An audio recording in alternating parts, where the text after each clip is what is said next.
El día de hoy me mandaron un texto porque gracias al mensaje que el Señor ha traído al corazón del hermano Fausto, a mi persona, he podido levantar pequeñas congregaciones, y cuando me refiero a pequeñas congregaciones es porque no sé exactamente qué números son. Entre ellos pueden ser 10 personas, pueden ser 20 personas.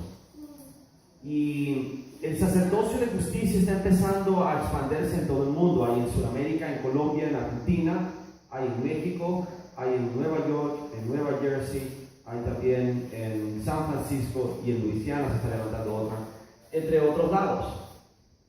Que no les puedo confirmar que todavía se han levantado en otros lados porque no me han reportado que están haciendo la justicia y los resultados. Entonces, hasta que me reportan los resultados, entonces puedo decir, ok, están en la justicia.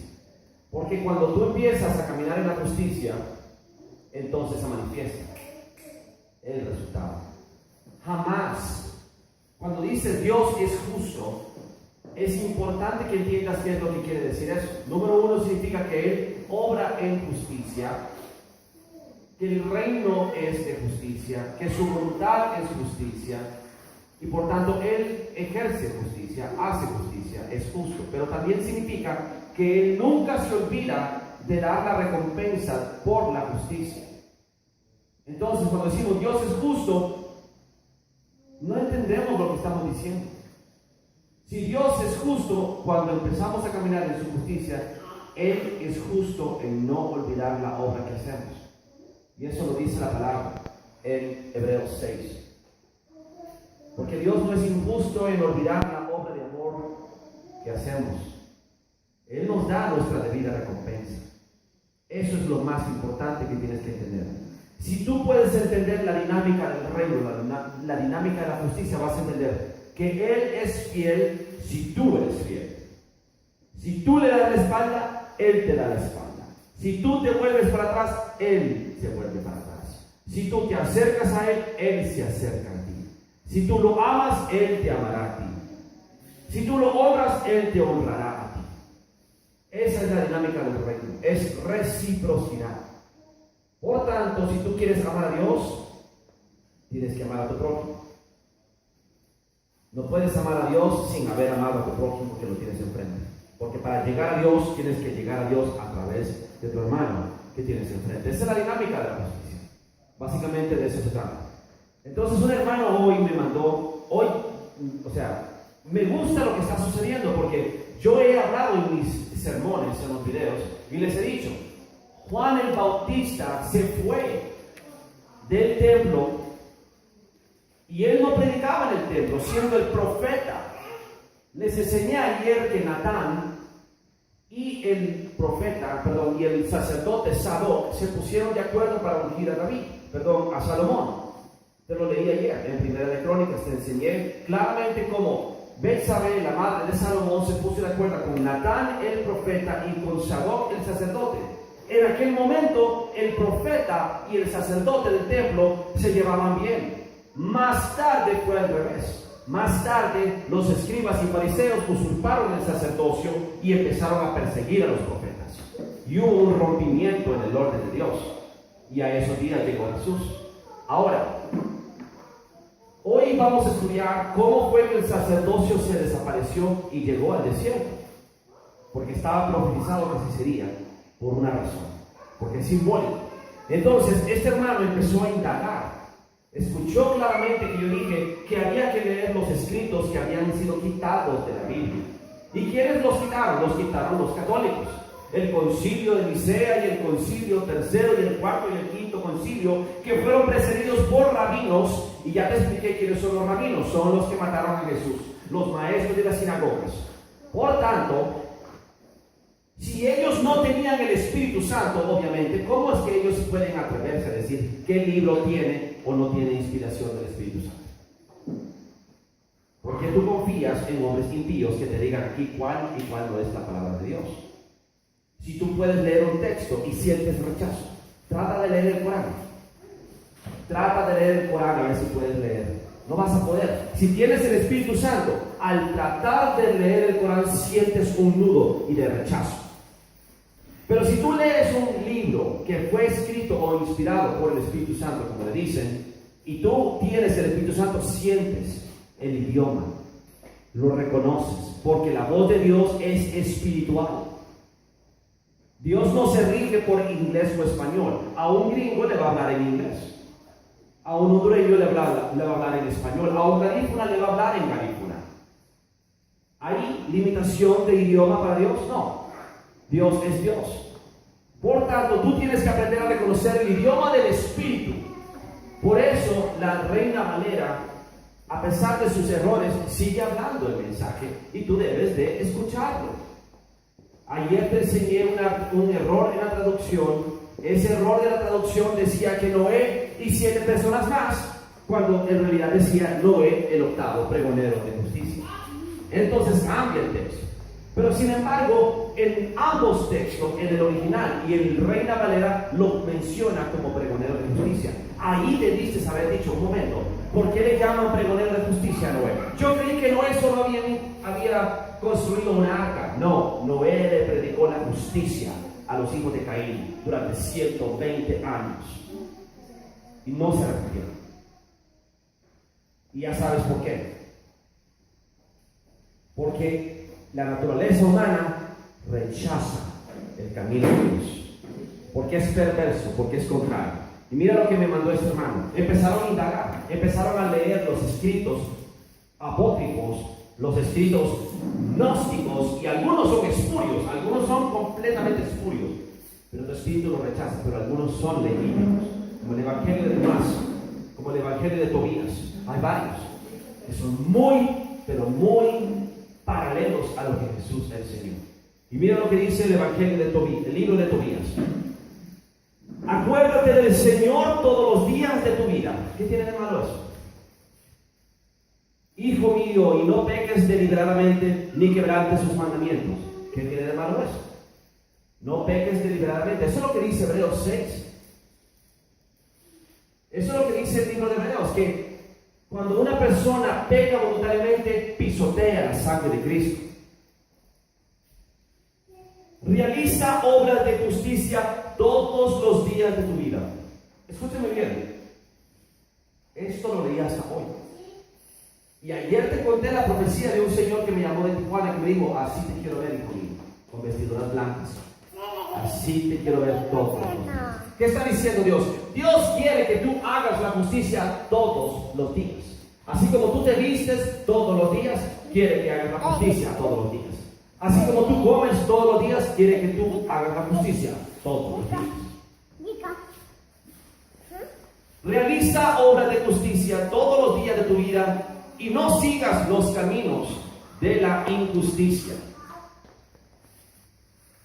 Porque si vives conforme a la verdad, te irá bien en todas tus obras, como a todos los que practican la justicia.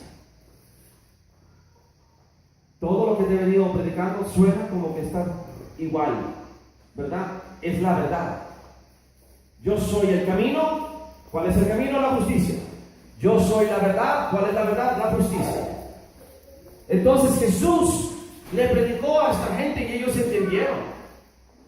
Dad limosna de tus bienes. ¿Qué fue lo que dijo Jesús a los fariseos? Dad limosna de lo que es vuestro. Dad limosna de vuestro sustento. Porque hay un montón de gente que cree que ellos pueden ir y hacer una fundación y pedir donaciones y hacerse santos con dinero ajeno, cuando es con tu dinero que deben de hacer. Y por eso Jesús le dijo, fariseos hipócritas, ustedes han diezmado la menta, el eneldo y el comino y toda hortaliza, pero habéis dejado a un lado lo más importante de la ley, que es la justicia, la misericordia y la fe. Eso está en Mateo 23. Y le dice, dad limosna de vuestro sustento, y entonces seréis limpios por dentro y por fuera. ¿Cómo es que estás limpio por dentro? Dándole limosna de tu dinero. Y dice después, no apartes tu rostro del pobre, y el Señor no apartará su rostro de ti. Eso es lo que dice el Salmo y el Proverbio. El que le da al pobre le presta a Dios.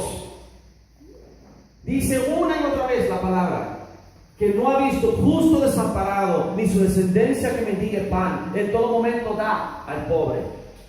Siempre dice lo mismo. Es el mismo espíritu. Reconoce el idioma del espíritu. Dar limosna según la medida de tus posibilidades. Si tienes poco, no temas en dar de lo poco que tienes. ¿Qué fue lo que Jesús dijo? Jesús dijo cuando llegó aquella ancianita y muchos estaban dando aquellas grandes ofrendas, y llegó una señorita, una viejita, y con 2 blancas, 2 centavos. Y entonces Jesús le preguntó, ¿quién dio más? Y obviamente que en la carne tú dices, no, los millonarios fueron a dar a aquel. No, ellos dieron de lo que les sobraba. Pero esta señora, esta anciana, esta viuda, ella dio de su sustento lo poco que tenía. Entonces por eso Jesús dice, bienaventurados los pobres. ¿Por qué? Porque el pobre, aunque tenga poco, de lo poco que da, lo da, le es contado como que se hubiera dado millones. Vale la pena dar de lo poco. Entonces yo te voy a dar un secreto. Cuando ya no tengo dinero, es cuando más doy.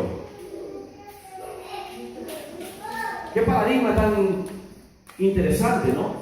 Cuando solo te quedan los últimos 100 lempiras, los últimos 10 lempiras, es ahí cuando más tienes que dar. Porque es ahí donde más te es contado, como si hubieras dado millones.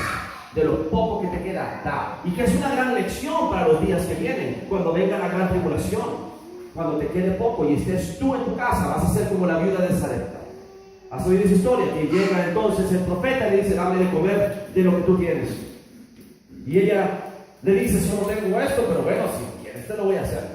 Y ella le dio de comer al profeta primero, y a partir de ese momento no le hizo falta la harina y el aceite durante toda la sequía. Y esa es la provisión sobrenatural que viene sobre los justos.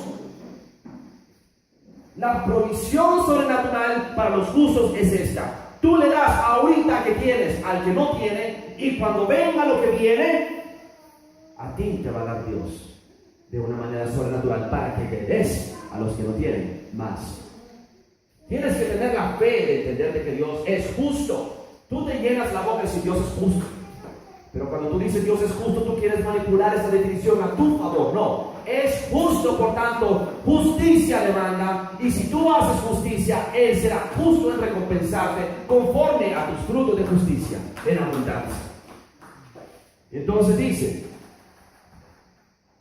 así acumularás un buen tesoro para el día de la necesidad. Ahí está claro, eso es lo que te vengo tratando de explicar. En el día malo, en el día de la ira, dice que las riquezas no servirán de nada. Pero la justicia salvará la vida del justo. Los hemos leído, desde el lunes te vengo diciendo esto, y esto, y esto, y esto. Por eso todos esos versículos del inicio. Y tú te cansabas como que no, todos tienen un pedazo del rompecabezas de lo que te quiero explicar. Para que cuando yo hable, te acuerdes de él. Es cierto, lo leyó, estaba en un salmo o no en un proverbio. Y te vuelvo a decir, haz tu tarea, lee los proverbios, lee los salmos, circula, subraya, donde encuentres la palabra justo, justicia y juicio. Y entenderás las promesas de lo que tú tienes por delante de ti. Me tardaría meses en predicarte el mensaje completo de la justicia. Necesitas tú emprender en ese camino, porque es un camino y no llegas a medias. Si yo quiero llegar de aquí a San Pedro Sula, no me puedo parar en Esperanza. Tengo que llegar a San Pedro Sula. Tienes que caminar hasta el fin. Solo el que persevere hasta el fin será salvo. Por tanto, no creas que porque vienes aquí y te llevas la enseñanza en un cuaderno, ya eres salvo. Escudriña el reino. Vuelve a leer toda la Biblia buscando la justicia, y entenderás las maravillas que Dios tiene previstas para su pueblo que le obedece y que le hace justicia como Él demanda. Mira lo que dice después. Porque la limosna libra de la muerte e impide caer en las tinieblas. La limosna es para todos los que la hacen una ofrenda valiosa a los ojos del Altísimo. Dime algo, ¿no debería de estar ese libro en la Biblia? ¿No debería ese libro estar ahí en medio de todas las cartas de Pablo? Porque está diciendo exactamente lo mismo que Pablo decía y que Jesús decía. Entonces, ¿por qué fue descartado de la Biblia? Porque a un papa se le ocurrió, no, eso no nos conviene. ¿Por qué? Porque ellos empezaron a construir su propia religión. Y eso chocaba con el diezmo que necesitan ellos en sus tesoros. ¿Entiendes? Si le das al pobre, le prestas a Dios. ¿Y sabes qué es la dominación que están diciendo en las iglesias? Y dime si tú lo has escuchado antes. No, hermana, si usted le quita el dinero al pastor, le está robando a Dios. ¿Quién ha escuchado eso? ¿Y qué dice Mateo 25? Como me lo hiciste a mí, como se lo hiciste al más pequeño, me lo hiciste a mí. Y si el más pequeño es el pobre, y si el pobre tú le quitas para darle al pastor, ¿qué estás haciendo? ¿Le estás robando a Dios o no? Sí, es que es matemático. El que le da al pobre le presta a Dios. Eso dice, ¿sí o no? Entonces, si le das al pobre, le estás prestando a Dios. Y si le dejas de dar al pobre, le estás robando a Dios. ¿Quién se inventó entonces de que si no le das el diezmo a la iglesia? Esto es necesario hacer junto con lo otro. Claro que tú tienes que darle a la iglesia. Claro, porque yo te leí en Romanos. Ten cuidado, porque ahí van los amados diciendo, esto con mi amor. No. Tienes que entender que el propósito es al revés. En vez de ahorrar, dar. Mientras más das, más recibes. Más bienaventurado es dar que recibir. Y Pablo cita a Jesús cuando lo dice. Porque habéis oído las palabras de nuestro Señor Jesucristo cuando Él dijo, más bienaventurado es dar que recibir. Es un dicho, es un refrán, pero nadie lo cree. Porque la gente tiene la mala costumbre de creer que cuando Jesús predicó la justicia, eran frases nada más. Eran alegorías, eran parábolas. No eran parábolas solamente. Y ya te expliqué qué significaba la parábola. La parábola era una forma de que Jesús hablaba en código para que los neófitos, los necios, los impíos, los que no tenían el espíritu, los que no tenían el llamado, los que no podían ver, no entendieran. Sino que los que sí tenían el espíritu y tenían la sabiduría que viene de Dios según Proverbios 2, entendieran. Era una forma de hablar en código. ¿Por qué? Porque él encerraba los misterios del reino en código. Y yo te dije, es la gloria de Dios esconder un asunto y la gloria del rey es el descubrirlo. Y por tanto Jesús tenía razón cuando él dijo, Señor, le preguntaron, ¿son pocos los que se salvan entonces? Y el Jesús dijo, esforzaos por pasar por la puerta estrecha, porque angosto y estrecho es el camino y difícil de encontrar que te lleva a la vida eterna. Más ancho es el camino que lleva a la perdición y muchos lo encuentran. Te está diciendo que la verdadera sabiduría de Dios es difícil de encontrar, porque si es el tesoro más valioso de la vida y del universo, debería de ser difícil de encontrar, para que no cualquiera venga. Y una vez yo leí el libro de Tomás, y vaya introducción que me está llevando, y dice esto: si el reino de los cielos estuviera en el fondo del mar, los peces os ganarían a él. Si el reino de los cielos estuviera en las nubes del cielo, los pájaros os ganarían a él. ¿Qué quiere decir Jesús? Que nosotros somos perversos y que hasta los animales tendrían más sentido común de saber cómo llegar al reino que nosotros. Y esas son palabras fuertes de Jesús. Y Jesús dice algo terrible y me quebranto cuando yo recuerdo el día que yo escuché estas palabras. Cuando el Hijo del Hombre vuelva a la tierra, ¿encontrará fe aún en la tierra? Cuando tú lees a Jesús entendiendo la justicia, te das cuenta lo que te estaba diciendo todo este tiempo. Y dices, ¿cómo no me enseñaron esto? ¿Cómo no lo vi antes? Jesús me estaba diciendo que la justicia es todo, ¿sí o no? La vez pasada te dije que era el vestimenta sacerdotal, que era la coraza de protección, que era el sacerdocio, que era el camino de la vida, que era el fruto. ¿Te acuerdas? Que hicimos 20 cosas. Y entonces la justicia se convierte en todo. El reino es la justicia.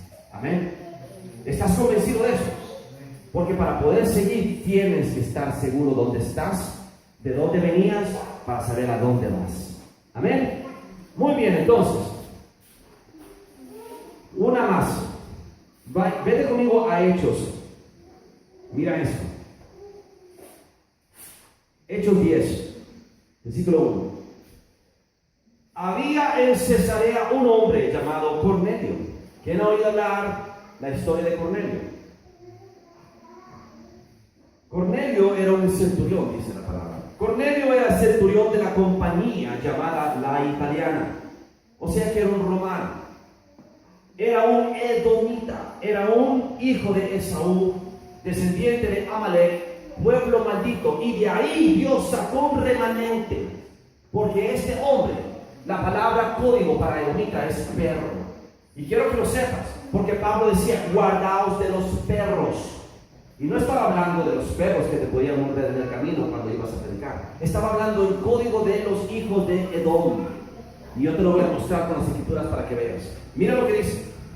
Y también cuando la mujer sirofenicia viene, que es griega, sirofenicia es griega, en otras palabras, es una mezcla de Siria y Grecia, de Venecia.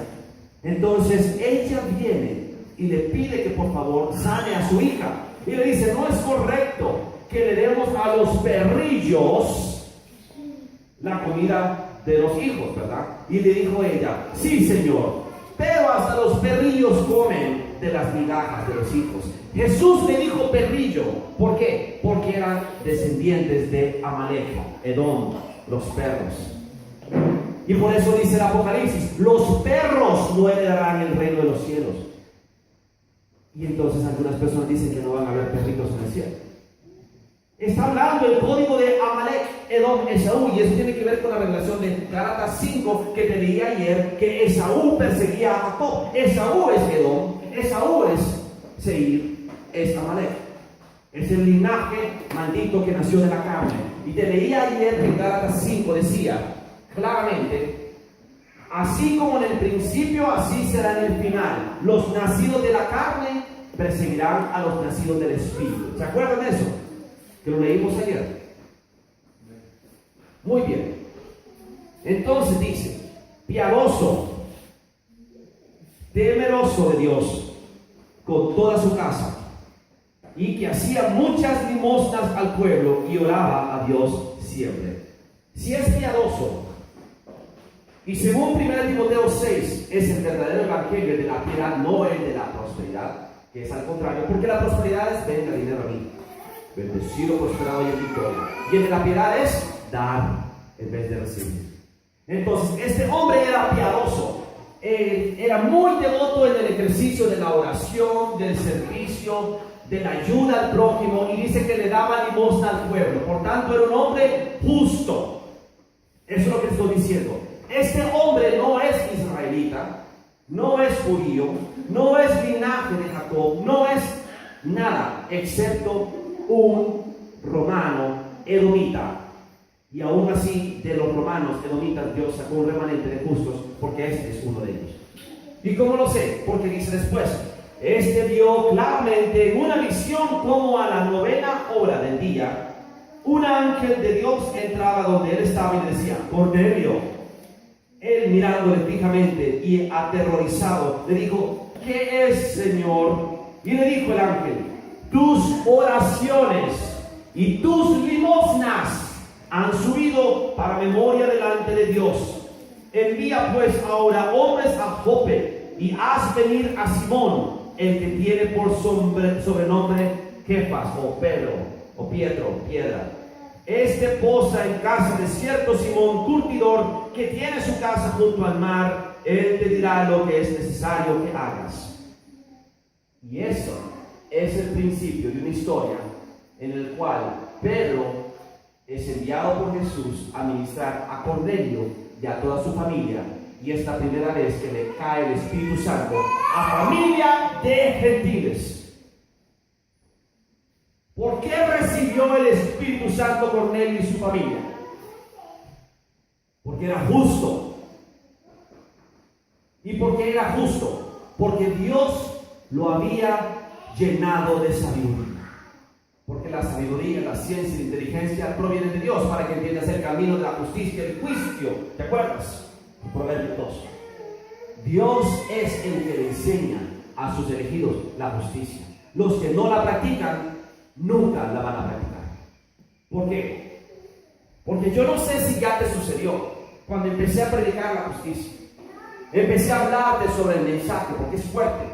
Tanto así que a lo mejor te asustaste porque el hermano Fausto se emociona tanto y te tuve que decir, así predico, me emociono, no estoy enojado, cálmate. Vino Satanás en la noche y te dijo, ¿realmente Dios dice que le tienes que dar de comer al pobre? ¿Realmente Dios te dijo que tienes que vestir al desnudo? ¿Realmente tengo que dejarlo todo para ser discípulo de Cristo? ¿Realmente tengo que deshacerme de todas mis posesiones para ganar el reino de los cielos? ¿Quién le puede admitir que escucharon esa voz? Ese es Satanás. Esa es la serpiente que se le acercó a Eva y le dijo, ¿realmente Dios dijo, de ningún árbol comerás? Satanás sabe el fruto que tú tienes que dar. Para que tú seas llamado plantío santo y árbol de justicia, tienes que dar frutos de justicia. Amén. Y Él no quiere que empieces a dar frutos de justicia. Porque una vez que cae un fruto al suelo, ¿qué sucede? Se riega la semilla, ¿no? Y un árbol da a todo un plantío de árboles. Y dentro de poco un plantío de árboles, ¿qué hace? Eso se multiplica. Por tanto, Dios quiere que tú des fruto. Quiere que la semilla de justicia se siembre en tu corazón y dé fruto. Pero Satanás quiere matarla. Quiere enviar sus cuerpos a que te la roben. Y eso es lo que va a suceder. Cuando yo me vaya de vuelta a Tegucigalpa y tú te quedes aquí en esta comunidad, lo primero que va a suceder es que va a venir un cuervo a robarte la semilla de justicia que se sembró en tu corazón. ¿Y tú qué vas a hacer? ¿Se la vas a dar de comer o la vas a sembrar? La vas a cuidar. Porque si realmente tomas el sacerdocio, requiere que tú tengas la suficiente frente de diamante, dura, para no permitir que los duros de corazón te convenzan de que lo que vinimos a predicarte era mentira. Después que llevo 5 días de tirar escritura tras escritura, tras escritura, tras escritura que te la confirma. No te estoy dando 2 o 3 testigos, te he dado como 200 o 300 testigos. Te he dado escritura tras escritura de un lado al otro lado de la Biblia. Amén. ¿Has visto alguna vez una enseñanza tan respaldada por las escrituras como esa? No, ¿verdad? Es como una ametralladora de escritura. Y tú estás como, ¿cuándo va a parar? Falta mucho todavía. Falta mucho todavía. Muy bien.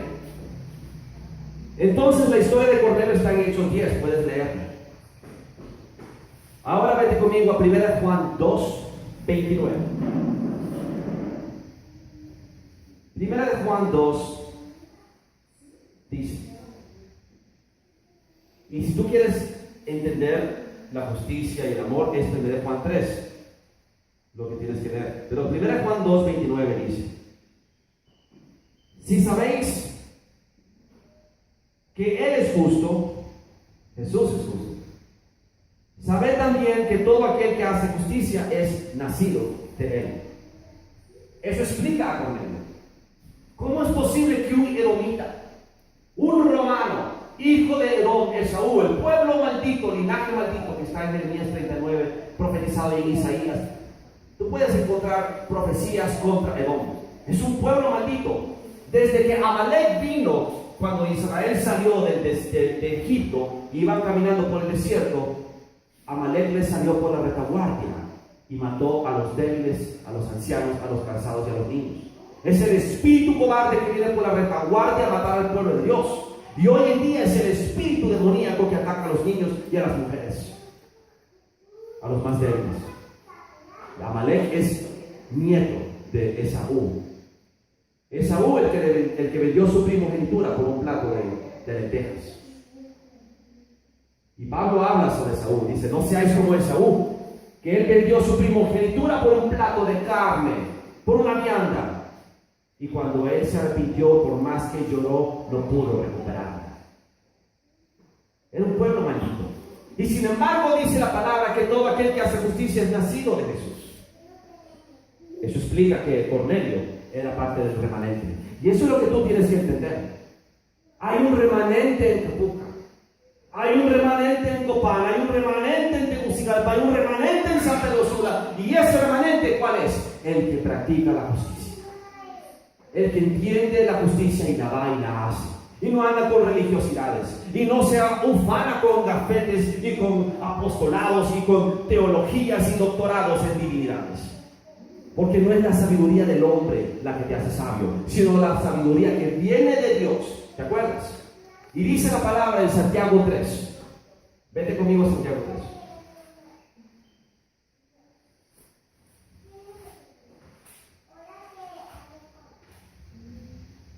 Versículo 13. ¿Quién es sabio y entendido entre vosotros? Muéstrenlo por la buena conducta, sus obras en sabia mansedumbre. Sus obras. Santiago 3:13. Léelo con atención. ¿Quién es sabio y entendido entre vosotros? Según Proverbios 2, versículos 6 al 9 en adelante, ¿quién era el sabio? El que recibía la sabiduría de Dios y entendía la justicia y el juicio. ¿Sí o no? Si lo tienes que leerte ese versículo una y otra vez para que se te grabe. ¿Quién es el sabio verdadero? ¿El que fue a estudiar ciencia cuántica o el que estudió la palabra y entendió la justicia? Amén. Entonces dice aquí, ¿quién es sabio y entendido entre vosotros? Muestre por la buena conducta sus obras. ¿Sus qué? Sus palabras, sus teologías, sus diplomas, su escatología, su hermenéutica, ¿qué? Sus obras. ¿Qué está hablando? La fe sin obras es muerta. Por tanto, el justo por su fe vivirá, porque la fe es actuar conforme a lo que Dios te ha dicho y haciéndolo sin cuestionarlo. ¿Correcto? Pongamos como ejemplo a Pedro. Cuando Pedro ve a Jesús caminando sobre el agua, ¿qué es lo que le dice Pedro? Maestro, si eres tú, dime que vaya a ti y yo iré. ¿Y qué hizo Jesús? Le dijo, ven. Y Pedro caminó. Pero si Pedro hubiera visto a Jesús y dice, es Jesús, sí, está caminando sobre el agua, sí, yo también puedo. Yo no se hubiera hundido. Porque no era la fe de Pedro, solo porque se le ocurrió yo también puedo, lo que lo sostuvo, sino la palabra de Dios que le dijo, ven. Eso lo sostuvo. Y fue porque Jesús le dijo, ven, que él empezó a venir. Y fue hasta que después de que él dejó de actuar y se detuvo y empezó a ver las circunstancias, el viento, la lluvia, las olas, y quitó su mirada a Jesús, empezó a hundirse. Así es la fe. Cuando tú tienes fe, tú no miras las circunstancias.